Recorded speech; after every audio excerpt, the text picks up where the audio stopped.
When the fourth generation Golf rolled off the assembly lines in 1998, it was evident that Volkswagen decided to take its popular compact car in a new direction. Not only was the new car much larger in body size, it stood head and shoulders above its competition in terms of quality, eliciting some in the automotive media to describe it as being equal to a premium car. Two engines were available for the GTI version of the Golf IV.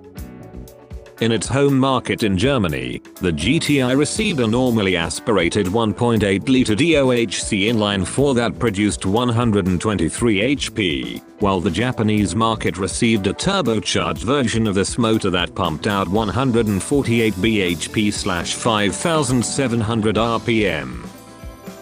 Notable was the engine's broad and flat torque curve that saw peak torque of 154.7 lb-ft produced from a low 1,750 revolutions per minute up to 4,650.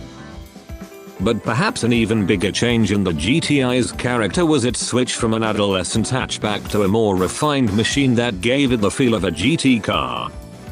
The car exhibited excellent stability as high speed, along with its agility to squirt through traffic. This was a distinct change from previous generations of the GTI.